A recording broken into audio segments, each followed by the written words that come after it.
नमस्कार दोस्तों, एक और नई वैकेंसी के साथ आपके सामने। और ये वैकेंसी होने वाली है, नाम अभी बताएंगे। Application for the class 3 7 post of disabled applicants in Bhopal gas relief department. किसमें है? भोपाल गैस रिलीफ डिपार्टमेंट में। लास्ट डेट इसकी एप्लीकेशन की है 8/7/2024। ठीक है, भोपाल गैस रिलीफ डिपार्टमेंट में वैकेंसी है और आप इसको वैकेंसी को यहाँ पर आराम से देख सकते हैं। तो अभी हमने डाउनलोड कर लिया है और उसके बाद अभी हम वैकेंसी की पूरी देखेंगे। ये डाउनलोड हो रही है, ये वेबसाइट है इनकी। इस वेबसाइट पे जब आप जाएंगे रिक्रूटमेंट वाले पोर्शन में तो आपको यहाँ पर दिख जाएगी। चलिए हम आगे बात करते हैं इसमें कि क्या मांगा गया है, वो भी हम देख लेते हैं। ठीक है, मुझे लगता है कि वो आपको स्पष्ट दिखाई दे रहा है। कार्यालय संचालक कमरा नेहरू चिकित्सालय गैस राहत पंचम तल lake view side Hamidia hospital campus Bhopal 46201 Bhopal.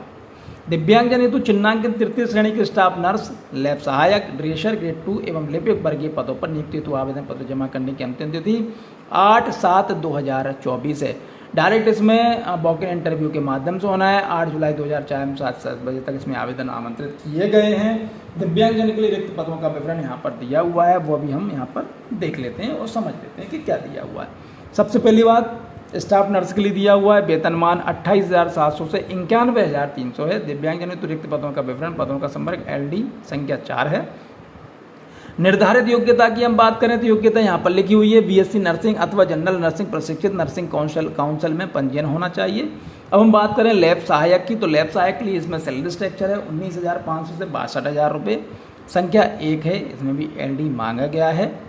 और निर्धारित योग्यता यहाँ पर मांगी गई है हायर सेकेंडरी मांगा गया है 10+2। विज्ञान समूह में 12वीं कक्षा उत्तीर्ण होनी चाहिए क्योंकि लैब का काम है। ड्रेसर ग्रेड 2 की हम बात करें, सैलरी स्ट्रक्चर सेम है 19,500 से 62,000 रुपये। EH के लिए बहरे और कम सुनने वाले के लिए 1 है। हायर सेकेंडरी परीक्षा 10+2 पद्धति से विज्ञान समूह में 12वीं कक्षा उत्तीर्ण मान्यता प्राप्त संस्था में 3 माह का ड्रेसिंग प्रशिक्षण आपने किया हुआ हो। तो इस तरह की हम बात करें, स्टाफ नर्स हो गया, लैब सहायक और ड्रेसर ग्रेड 2 हो गया। अब लिपिक के वर्गीय में 19,500 से 62,000 सेम स्ट्रक्चर है। EH ये बहरे और कम सुनने वाले के लिए दिव्यांगजन के लिए 1 वैकेंसी है। 12वीं पास मांगा गया है और 1 वर्षीय कंप्यूटर डिप्लोमा मांगा गया है और CPCT की टाइपिंग वाला जो है आपको स्कोर कार्ड वो मांगा गया। आवेदन पत्र का अगर प्रारूप आपको चाहिए तो वैसे तो इनकी जो वेबसाइट है जिस पे अभी हम आए थे bgtrrdmp.mp.gov.in से डाउनलोड किए जा सकते हैं, अथवा कार्यालय अगर आपने देखा हुआ है तो कार्यालय में जाकर भी आप कार्यालय संचालक कमला नेहरू चिकित्सालय गैस राहत भोपाल से प्राप्त किए जा सकते हैं। निर्धारित प्रारूप में ही, याद रखिए आपको कहीं से अलग से नहीं करना, जिनका प्रारूप निर्धारित है उसमें आवेदन स्वीकार होगा। आवेदन का चयन वॉक इन के माध्यम से मेरिट के आधार पर किया जाएगा, जिसकी सूचना आवेदन पत्र में दर्शाए गए पते पर स्पीड पोस्ट, ध्यान रखिए आप कई बार पूछते हैं कि सर हमें पता कैसे चलेगा, तो पता आपको चलेगा कि ये क्या करेंगे, आपको स्पीड पोस्ट के माध्यम से या ईमेल के माध्यम से या मोबाइल के माध्यम से आपको सूचना दी जाएगी। किसी भी विवाद की स्थिति में न्यायालय क्षेत्र भोपाल रहेगा संचालक गैस राहत पुनर्वास द्वारा अनुमोदित। आवेदन पत्र के साथ निम्नलिखित दस्तावेज जानकारी संलग्न करना अनिवार्य होगा। आप इस चीज़ को आप ध्यान से देख लीजिए। आवेदन पत्र के साथ शैक्षणिक अर्हता संबंधी प्रमाण पत्र एवं अन्य सभी दस्तावेजों के स्वप्रमाणित छाया प्रति तथा पासपोर्ट साइज के स्वप्रमाणित 2 फोटोग्राफ्स लगेंगे। मध्य प्रदेश का मूल स्थायी निवास प्रमाण पत्र लगेगा। आयु सीमा 18 से 45 वर्ष होगी। ठीक है, और 4 जुलाई 2019 अनुसार अधिकतम आयु सीमा 5 वर्ष की छूट समाहित है और 1/1/2024 के आधार पर आयु की गणना की जाएगी। डिजिटल दिव्यांगता प्रमाण पत्र लगेगा। रोजगार जीवित पंजीयन प्रमाण पत्र लगेगा। रोजगार एवं शासकीय विभाग में कार्यरत आवेदक अगर कोई है तो कर्मचारी नियोजक के माध्यम से वह आवेदन कर सकते हैं। विभाग के लिए नियत की गई न्यूनतम आयु से पूर्व अगर विवाह किया हुआ है तो आप पात्र नहीं हैं, और यदि आपकी 2 से अधिक संतान उनमें से एक का जन्म यदि 26 जनवरी 2001 को या उसके पश्चात हुआ है तो आवेदन करने के लिए पात्र नहीं होंगे। नोट यहाँ पर दिया हुआ है, इसको आप ध्यान से पढ़ लीजिए, समझ लीजिए, जिससे किसी प्रकार की कहीं कोई दिक्कत नहीं आए। अब मैं आपको आवेदन फॉर्म बता देता हूँ, उसका प्रारूप क्या रहने वाला है, इन्होंने बताया हुआ है।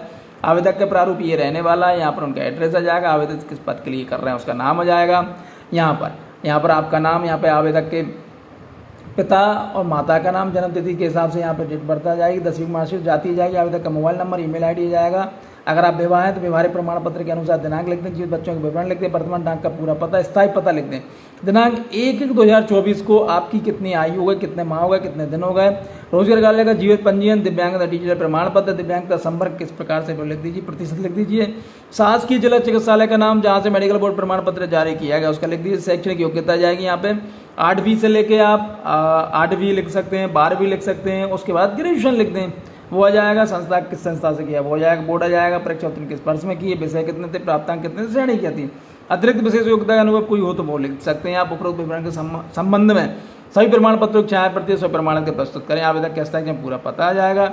यहाँ पर आपका अंडरटेकिंग आ जाएगा, घोषणा पत्र आ जाएगा कि मैं घोषणा करता या करती हूँ कि उपरोक्त सभी जानकारी जो मेरे द्वारा दी गई वे मेरे विवेक एवं ज्ञान से पूर्णतः सत्य जानकारी सत्य पाई जाने पर मेरा आवेदन निरस्त माना जाएगा। दिनांक आ जाएगा, स्थान आ जाएगा, आवेदक के पूरा हस्ताक्षर पूरा पता आ जाएगा। इस तरह से फॉर्म भर के आप बिल्कुल डेट का ध्यान रखिए क्योंकि डेट अब बहुत पास में ही है, 8 जुलाई है। जितना जल्दी से हो सके उतना जल्दी अपना फॉर्म भर कर भेज दीजिए।